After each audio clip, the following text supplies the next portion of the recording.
G'day.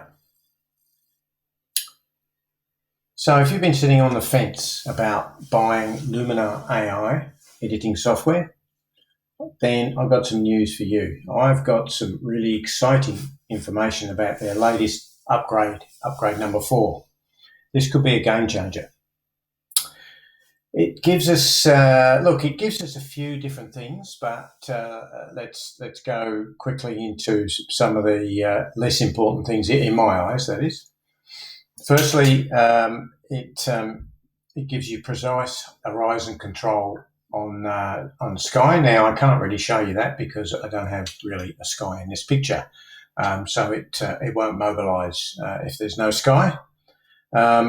It gives you improved textures, and what I really like about it is Portrait Bokeh. Now, what does that all mean? Well, let's go into a bit more detail. With the sky selection, it's got a horizon adjustment. It used to have 3 different sliders, which sort of confused the issue a little bit, but now it's just got one, and it makes it much more accurate in terms of realigning any sky that you've selected to go in there. It's very handy if you're into replacing skies. I've got to say I don't do that very often, but maybe I should. The second one we have is the textures. Now, the textures, you can browse the textures in the drop-down list just like you can with a sky. You can see there, normally you've got a little drop-down that you can click on. So we go into local masking, and then we go into, let's see, I've already got one selected there. So this is textures. It's always able to, it's always handy to able the tool. You can see, there you go, it gives you a different texture. Yeah, look, in fact, that's not bad. that's almost as good as what I'm going to show you later. But yeah, well, you get my drift. So you're able now. I mean, before you used to have to view them in Windows Explorer or in Mac Finder, I think it's called. But now you can do it directly from the program, which I think is a plus. So let's reset the tool and go back to editing tools. And let's talk about Portrait Bokeh AI. So we scroll down to Portrait, and there you'll see the Portrait Bokeh. But before I do that, let me just take a step back here. If you're not familiar with the term bokeh, it's the blurriness you find in the background of a photo. And if you really want an in-depth explanation on with much more detail than I'm going to give you, go to Wikipedia, and I've got a link below. I've always managed to get it by having a full frame camera, and full frame cameras are expensive. Full frame cameras, you need to still have fairly hefty lenses with them, and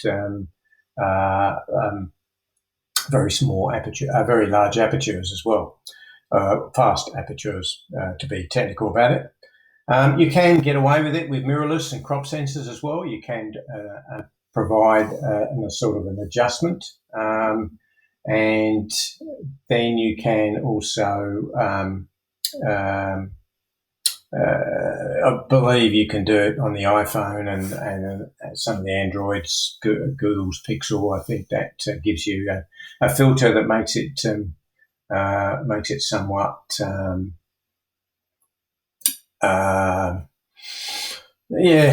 blurry.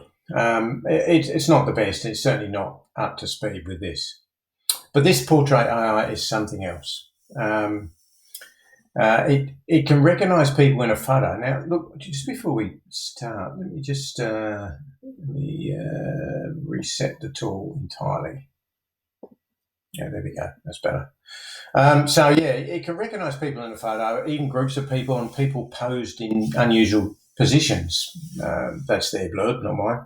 And then it will automatically generate the bokeh, which you can adjust with a single amount slider. And this means you can basically do it in seconds. Seconds, yeah, probably. And it's realistic, and it is quite effective, as I'm about to show you. So let's take a look at it in practice. So if you click into Portrait Bokeh, now this picture here, I took on a shoot for a client. They wanted me to shoot these particular employees in front of a tree. I wasn't too happy about doing that, but look, hey, people want to pay you to do things, then that's what you do. So on review of the pictures 2 or 3 days later, they suddenly decided they wanted a blurry background. Well, to a certain degree, it doesn't matter what camera you have, it would have been a struggle to get too blurry behind because they're quite close to that tree. And I wasn't about to, in fact, it just wasn't practical for me to come back out and reshoot that particular picture. But I thought, well, I'll have a look, and I attempted to do it in Photoshop. There's lots of tutorials online about being able to get blurry effects with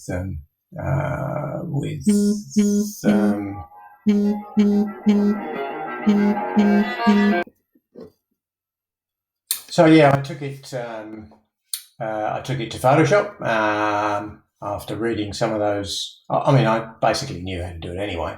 And look, I'm not going to bother showing you what I came up with because I don't think it was particularly good, and I just ran out of patience. I just don't have the time, attention to detail, and to be totally honest, the enthusiasm to spend an hour or two on one image, especially for something like this. So, I let it go. But when this came along, I thought this is the perfect image to demonstrate.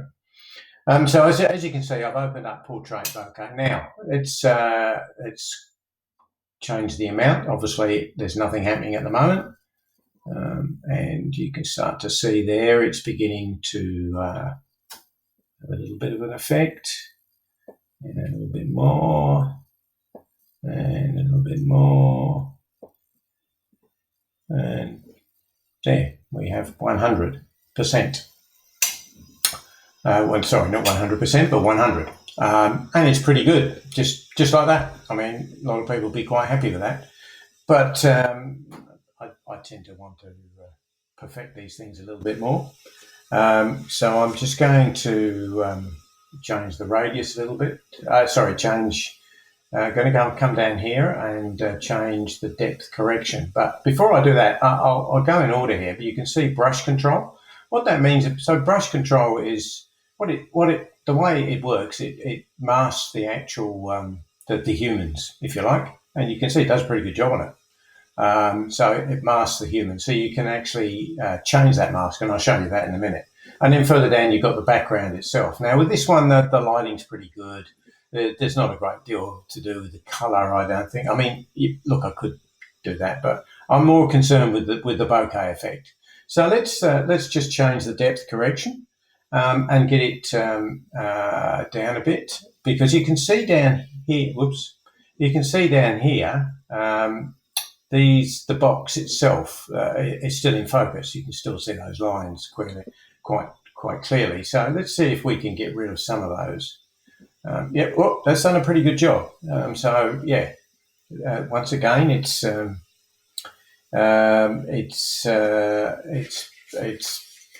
cut it back again. So the depth. So what it's doing is correcting the depth of the actual bokeh.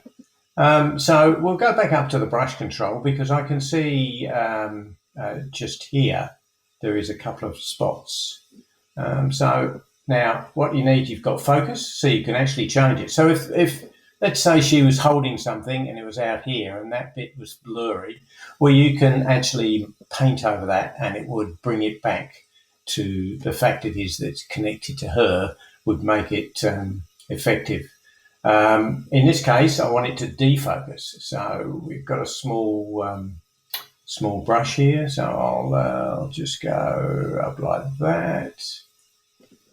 And there, boom, it's gone. There you go, beauty. Yeah,